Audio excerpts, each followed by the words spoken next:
Hey, it's Aaron, and I'm laying here sick in bed, sick as a dog. I have a massive head cold, but I want to preface this video really quick because I got a comment from a good comrade of mine on my video about black bloc tactics from yesterday. They are a person that's been involved in several demonstrations and activist work for several decades now, and I really respect their opinion. So, what they said to me in the comment section of my video from yesterday was basically that people don't use black bloc tactics so much anymore. It's mostly looked at by organizations as being very LARPy. Now, I have a lot of conflicting information about that. I've heard a lot of other anti-fascist activists saying that they still do use that, but apparently, according to other people, they don't use it as often. Something that they use more often is something called gray bloc tactics, which is the same as black bloc, but instead of wearing black, you wear street clothes so you can easily slip into the crowd and not be targeted as a fucking terrorist. Now, like I said before, I don't condemn nor condone any of the things I'm talking about in this video or any of the subsequent videos I'm doing this week, as they are all going to be talking about praxis. But I do want to say that these videos that I'm doing are very much talking about the more extreme versions of praxis that you can be a part of if you want to be a part of any kind of demonstration or anything like that. But it is not the first thing that you should be jumping to. Violent revolution isn't going to solve our problem if we haven't had any time to actually spread class consciousness. And that's what people need to be doing right now, is just going to the bar, talking to a guy at a bar stool and trying to bread pill the motherfucker, or talking to your family, talking to your friends, talking to your coworkers, and spreading that class consciousness. Unions, trying to form alliances, trying to get involved in community activities, those sorts of things are extremely important. But I also know that this is YouTube and the medium that it is. We need to talk about the more extreme things once in a while. So with that being said, here's the ice cream of the video. Hey, it's Aaron, and today I'm going to talk a little bit more about, well, tactics, and I'm going to dovetail this off of the video that I made yesterday. So if you haven't seen it already, please definitely check out the video that I made yesterday and then come back here, and we'll talk a little bit more about some more tactics, because I feel like the response from yesterday's video was actually really, really good. And I got my little buddy sitting down over here. You can just see the wrinkles on the top of his head. How adorable. Are you going to say hi? Are you going to say hi to everybody? Say hi. Say hi. Look. Say hi to the camera. Oh, yeah, that's a good boy. That's a good boy. So, his name is Russell. Anyway, so today, like I said, I'm going to talk a little bit more about tactics. And I think that it's really cool that I get to actually use my platform to do this sort of thing, because I feel like even a few years ago, anarchists and socialists really didn't have the ability to discuss tactics and praxis and stuff like that on a large scale without being in some sort of large rally or protest or something like that. So it's really great that I actually have the ability to have the reach that I do to all of you people out there. And like I said, thousands of people have been able to watch my videos and engage with them and talk about different sort of tactics that they enjoyed or that they possibly have tried in the past.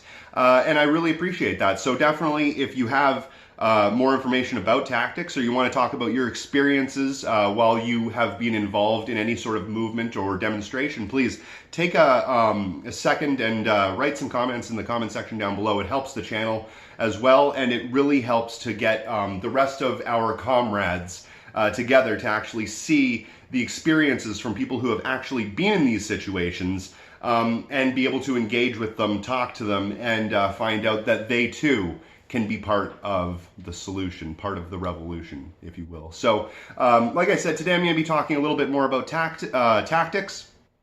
And to preface this video, just like I did with yesterday's video, I am going to say, since I'm on YouTube, I do not condone nor condemn any of the things that I'm talking about today on this channel. I'm simply just giving you some facts, some details, and you can do with it what you will. But as far as I'm concerned, this is an education video simply for the sake of informing people about certain tactics that certain protesters have used over the course of time. And with that being said, let's get started. So the very first thing that I want to talk a little bit more about is masks, because a lot of people, when they are involving themselves in protests, like to have some sort of facial covering. And like I was saying in yesterday's video, a lot of the time that is to prevent facial recognition software from being able to identify who they are, but it also has to do with making sure that they don't inhale any kind of toxic fumes or poisonous gases that might be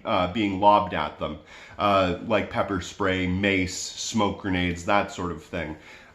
You can also, if you want to disguise your face from facial recognition software, sometimes you can also paint your face like different things. I assume that black metal corpse paint would probably work pretty well. I do know that I seen an article a couple of weeks ago saying that Juggalo face paint works really well to work against these facial recognition software programs. And I suppose that really any clown paint or anything like that would work. Really, I think the idea behind it is that you are trying to put shadows in places where there are highlights on your face and put highlights in places where there are shadows on your face. Very, very similar to the way that military groups have used camouflage all throughout history, right? So you'll see different types of camouflage being used in different circumstances. I know that a great bush camouflage is actually just some diagonal stripes across your face, black diagonal stripes. It helps to break up the human face and make it sort of seem very much incoherent to any person that's looking at it. And from what I've read, it also works to a certain extent on facial recognition software as well. Obviously, you're not going to beat wearing a mask. But if there is any reason why you can't wear a mask and you'd rather go with the face paint instead, that is definitely a situation where you could do that. And then also there is all sorts of things that come along with wearing masks or wearing face paint or that sort of thing. Part of it is, to a small degree, an intimidation tactic, though I don't necessarily think that you want to necessarily intimidate anybody that you're protesting with. I think the intimidation tactic is more or less framed or functions towards the state, towards the government, towards the police force or any kind of apparatus that is fighting against the protesters. So there is that aspect of it as well.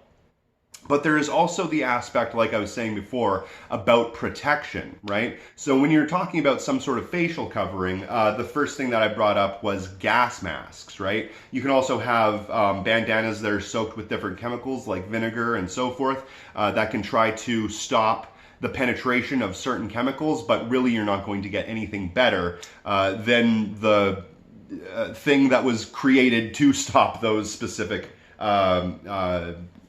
gases or whatever. So you're going to have to look into gas masks. Now, a lot of people don't have the kind of money that they need to be able to afford a lot of different parts of their gear, but over the course of time, buying small things isn't going to break the bank. If you're able to get a an ex-military grade gas mask from the military surplus store for, say, like whatever it is, $60 or maybe more, maybe less. I have one, but it was given to me.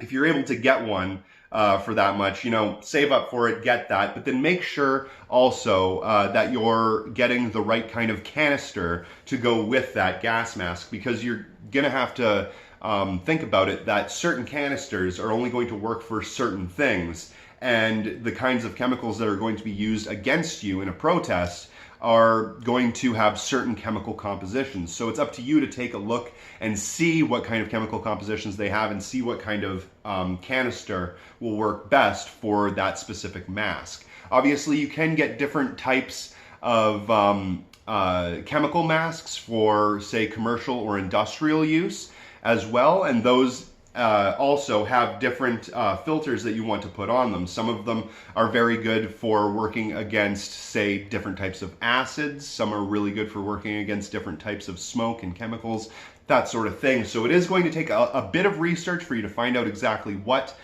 you're protecting against.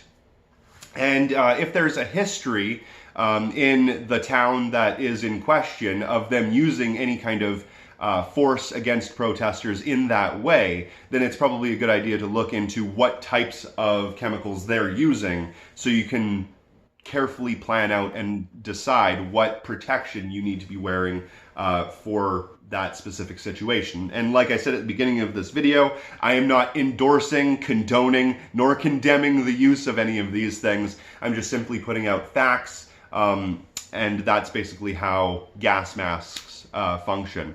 Another thing that a lot of people like to take into consideration is goggles. Now, goggles are really important because different types of chemicals can get on your face, on your skin, on your body, and in your eyes. And you want to make sure that you're not getting chemicals in your eyes. That can be extremely dangerous for you and everybody around you. So, a major thing that you want to take into consideration is goggles. Now, I've seen a lot of people wearing large goggles that cover part of their face. That's really good. I've also seen some people wearing swimmer's goggles. That is good in some situations as well.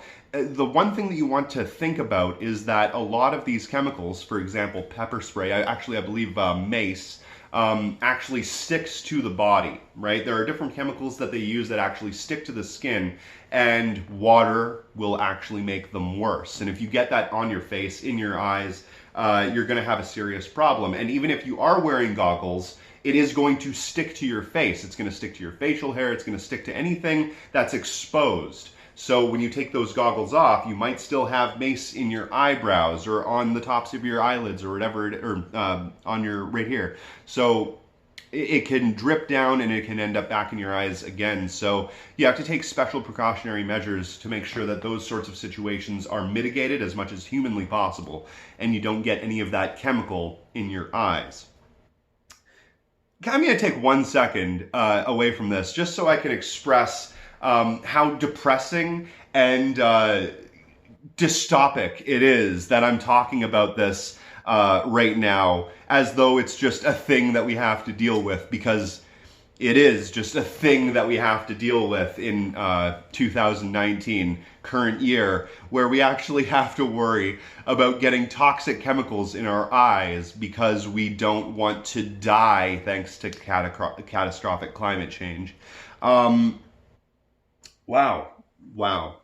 That when you take a step back and you think about that in perspective, it really is just distressing and depressing.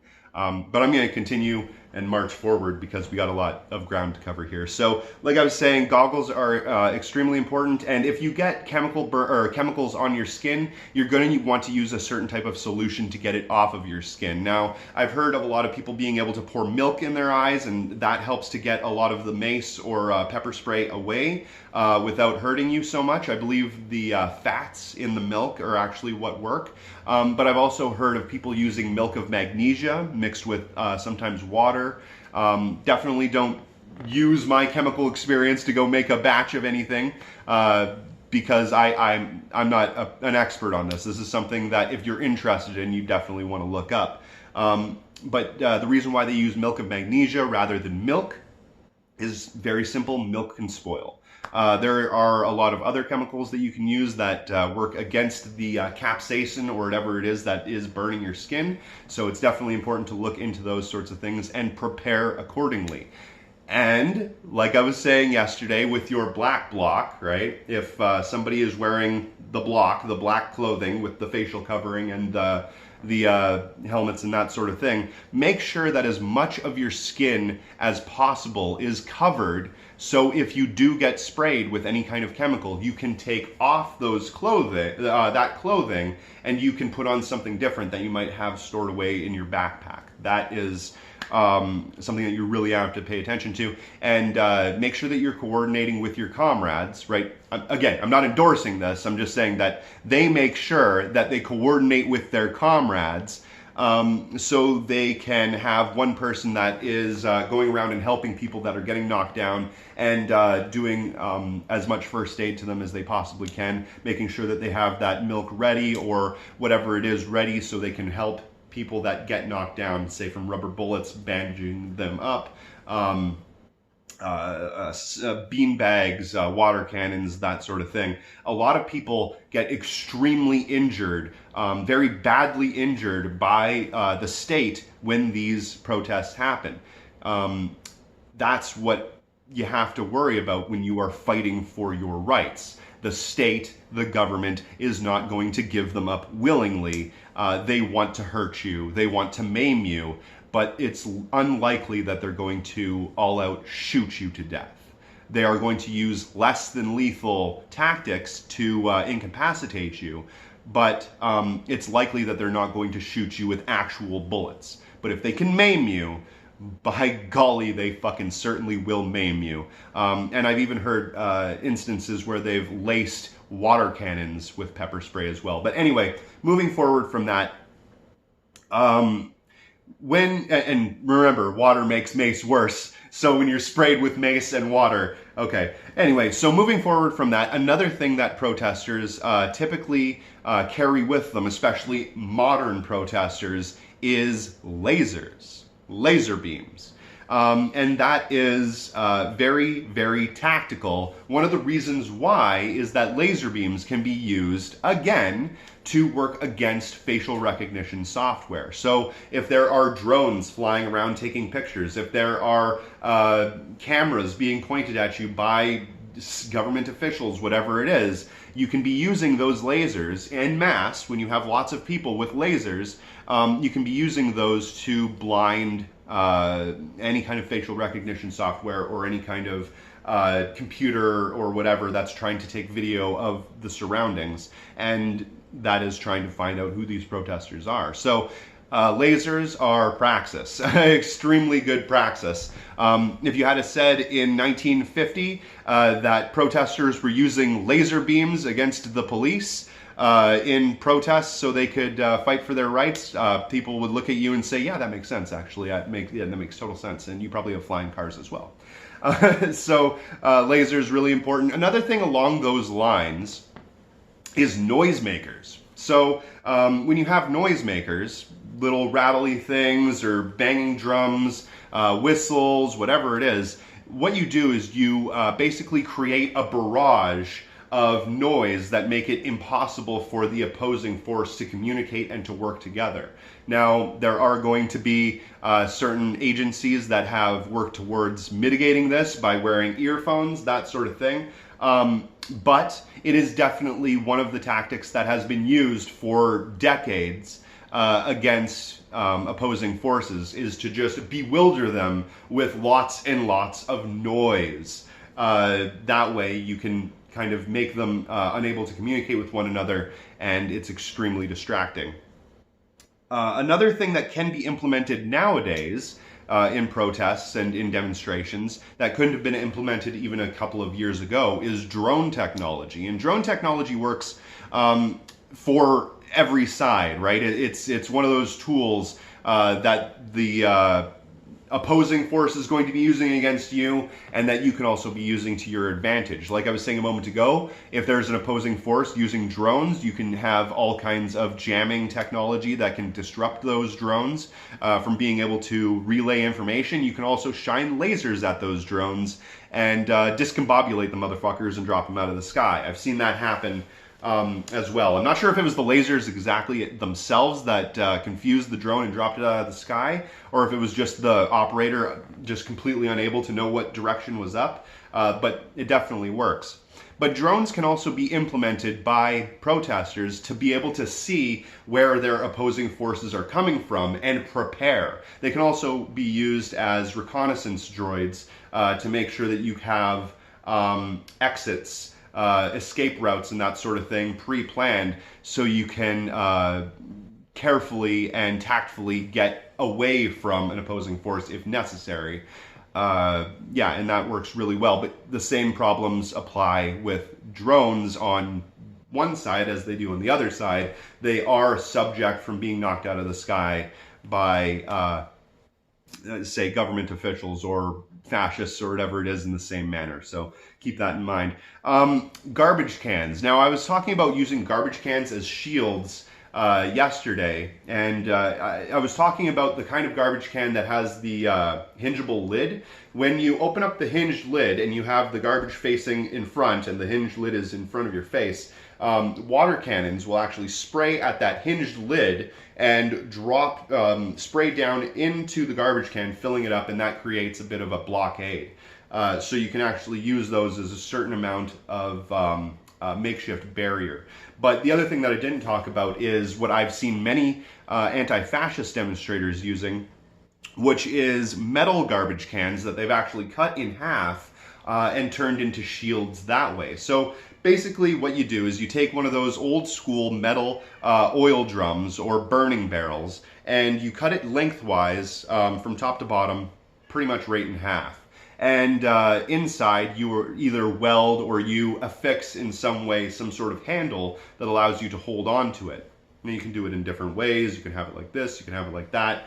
Probably like this would be the best way to do it, because that is the most, that's the strongest part of your body. And yes, I do have a cat here as well that's making noise. Anyway, that's the strongest part of your body, so you're able to put a certain amount of force in behind that. So definitely having the shield affixed that way would make a lot of sense.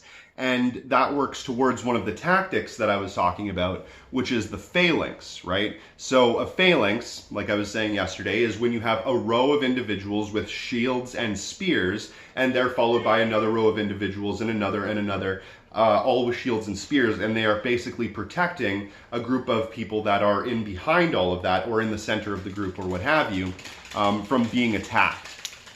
And wow, that is really annoying. So I'm just going to stop it. I have a cat with a cone around its head, and it is extremely unimpressed with the situation that it's in at the moment. You know what? Here, I'll show you. Here, kitty. Kitty. Yeah, poor kitty. It is bad praxis to have a disgruntled cat in your house. Anyway, as I was saying, so the garbage cans are a great way to work as a makeshift shield, so you can have a sort of a phalanx.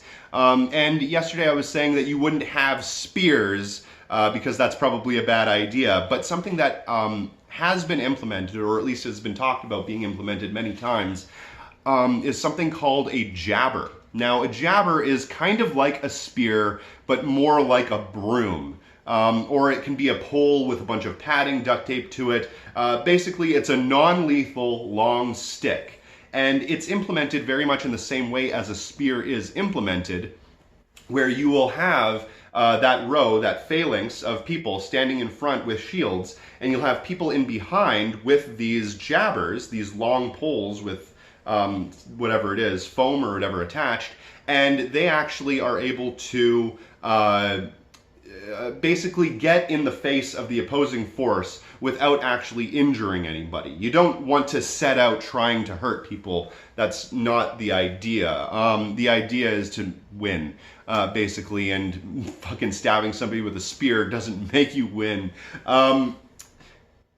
Anyway, so they basically have these jabbers, and they're basically able to manipulate them at a distance to basically stop the opposing force from being able to come in and break the shield barrier. It's extremely tactical. It's something that's been used, I said ancient Rome, I meant ancient Greece. It's been something that's been used all the way back since ancient Greece. And it's a wonderful tactic. It works fantastically if you're able to employ it properly. So, and it's something that you have to imagine basically that you are the knuckles of a giant fist moving through the streets. That's kind of the analogy that I've heard used when talking about that. And the people that are doing it have to be steadfast. They have to be trained to not back off when they are in a situation where they're going to have to push forward. And everybody has to be very resolute and very confident that they can win, because when you have people starting to retreat and that sort of thing, then your phalanx breaks apart and it actually destroys the tactful advantage that you have. Like I was saying, the one thing that you almost will never see in a protest is the police actually firing live rounds at people. I'm not saying that it won't happen, but it's less likely that it will happen. So using very old tactics like the phalanx and like different maneuvers like that are actually workable solutions, because you aren't having to worry so much about being shot at. So moving forward from that. So another thing that you can also have when you have this phalanx, or that people have done in the past, is actually using bomb throwers. Not real bombs, but paint bombs. And basically a paint bomb is where you have a balloon that you paint with wax, right? You paint with candle wax or whatever kind of wax it is. I've never made one of these, so I'm not entirely sure the structural integrity of the wax. You might want to find a different method of doing that, but it may very well work really well. But you want to take a balloon, you want to paint it with wax, let the wax dry, and then cut a square in the side of this balloon and pull off the little section that you're able to remove. Pop the balloon, pull out the balloon, fill it up with some kind of tar or paint or some kind of thick, gooey substance. Something very sticky would be fantastic. And then glue that little section that you cut off back into place. Now you basically created a cylinder that's filled with some sort of sticky solution, and it's going to create a big time sticky situation. So you take one of those, and what a lot of protesters have done, again, I'm not condoning or condemning doing any of these things, it's just what they've done. They take these balls and they will stand in behind the shields and jabbers, and they will hurl them into the crowd in front of them, lobbing them over the shields, and basically getting it all over the masks or the protective equipment of the opposing force. This will result in them not being able to see through their visors, and it will also create a situation where they have to take their helmets off, and if they do that, then they could risk getting more paint all over their eyes and all over their faces. So it makes it incredibly difficult for them to continue to move forward. Yeah, so that's definitely one of the tactics. I'm not talking about all of the tactics, by the way. These are just a few tactics that are decades old, aside from the laser beam one, that were all implemented way back in like the 1980s, 1990s. So all of these are known, right? So, and people that do these sorts of things on a regular basis are going to have a lot more information on more modern tactics. I'm giving you the bog standard, very basic level kind of tactics that have been used in the past. So, like I was saying, yeah, so you have paint bombs, you have jabbers. The other thing that people have used to overwhelming success is grappling hooks. Now, grappling hooks are used to basically take down any police barriers or any barriers that are put in front of the protesters. And basically they'll have a grappling hook attached to a rope, they'll throw it to the top of a fence, and they'll pull the fence down or pull whatever it is down and create a hole where that fence was. Also, you can use bolt cutters, that sort of thing. And that'll create an opportunity for the protesters to break that barrier and actually make their way through towards the opposing force. And this works extremely well. The way that a lot of people look at fences when they're putting them up is that people are going to be pushing closer to the bottom to try to get through. They don't think about hooking it up at the top and knocking it down that way. Obviously, it works a lot better because they're going to be top heavy. It's going to cant over. And it's basically working like a lever. So you're using the weight of the barricade by itself to knock itself over. Works really well. I've actually seen a lot of people talking about using those, especially way back, like I said, during the 80s and 90s. Heavy flagpoles is probably the last thing that I'm going to talk about, and then we're going to finish this off because I've gone on way too long. So heavy flagpoles, that's something that I see implemented all the time, and most of the time basically what it is you'll get a probably 1.25 inches, 1.5 inches round dowel made of something heavy duty, right? A heavy wood, something that isn't going to break very easily at all. And that's basically what you use for a flagpole when you're carrying around your flag. Something, you know, roughly that long, that has a good amount, a good weight distribution to it. And basically that really helps you to be able to keep your flag sturdy and holding it up properly when you're walking down the street. You want to make sure that those banners aren't getting floppy or falling over. It can be used for other things too, but that's the primary use. Anyway, that's my show. My name is Aaron. Hopefully I didn't go on too long, or hopefully you all at least thought this was interesting. If you do get a chance, please check me out on Patreon. Every dollar does help fund this show. And like I said, I do not condemn nor condone any of the things I talked about in this video. It was purely for educational purposes. So have a nice day.